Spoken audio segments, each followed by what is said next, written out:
today we are going to be taking the Del Sol out for a drive. Now what happened was the check engine light turned on at some point with our idling. It turns out that it might be a problem that we're gonna have to figure out in another date, but as of right now I am driving it to clear out that check engine light. So what we're going to do today is we are going to try to get it smog, but in order to do that I gotta drive it at least 30 miles according to Google. I don't know if it's going to be more or not. And as you can see right here, there is still so much shit that is not in anything. We don't even have the shifter boot on, and you can see the passenger footwell is non-existent anymore. And there's my water.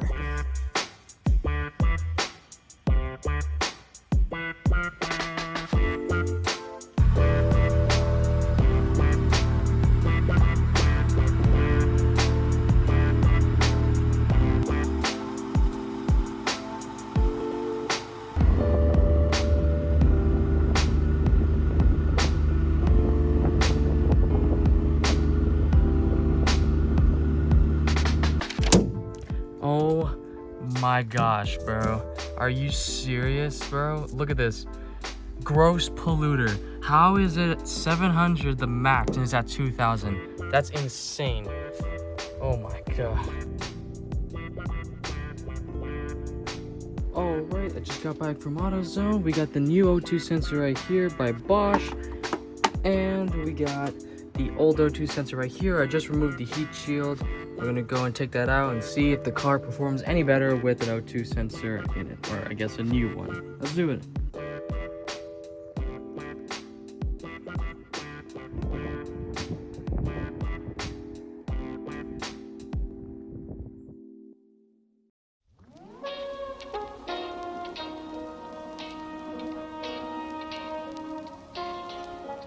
All right, guys. Looks like I just did an arts and crafts project, but I just finished sanding down this panel. This was a test to see how the color would look, but it's nice and sanded down. Everything looks good. Everything looks great. There are some little things of clear coat right here that I had to sand down. Shouldn't make too much of a difference as long as I prep that surface too, just as long as it blends in nicely.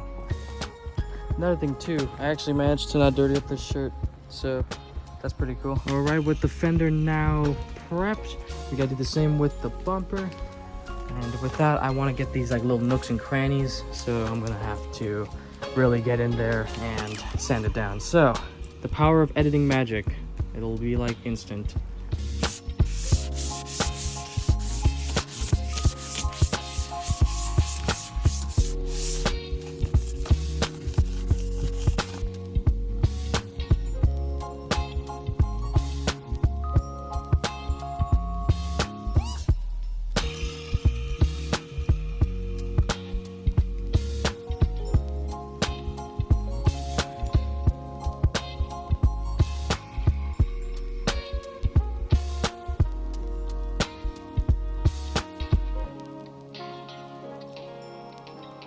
Actually have a quick little tutorial for anyone who actually wants to do this as well. If you do a manual swap on a Del Sol, let me show you exactly how the reverse lights and the neutral safety switch. So let's get started with this. All right, so as you can see here, this is the engine bay. As of right now, the swap's done. You can see the new mount, the slave cylinder, the master. That brings us over to right here, these plugs right here. Now as you can see, there's a little extension right there with two wires coming out of it. In this plug specifically, in here you'll find all the wires for the reverse lights and for the neutral safety switch. And as you can see, we cut into the wiring harness down here and fed through 3 wires. Now let me show you how that looks inside the car. All right. So it's gonna be a little bit hard to see, but all the way above the clutch pedal, we lined it in through there. So we have 3 wires that came in from behind the fuse box and up and around underneath the steering wheel. Be sure to not put them on the steering column itself. You don't want it to get twisted around and you don't want it to get all fucked up like that. It'll come underneath right here. You can see them through. These 3 black wires will come in, then out, then over here, and we lined it through this plastic trim right here. We lined it down through there, and as you can see, the 3 wires connect through here and up through right there. So as you can see right here, this is the plug, and here are the 3 wires running directly into it. It's going to be a very tedious process, but as you can see, we got the ECU right here, the screen wire. We used a wire like this to test out with a volt tester to find where these wires were. So the wires are obviously in here for the reverse lights and the neutral safety, and you'll find them outside where I showed you.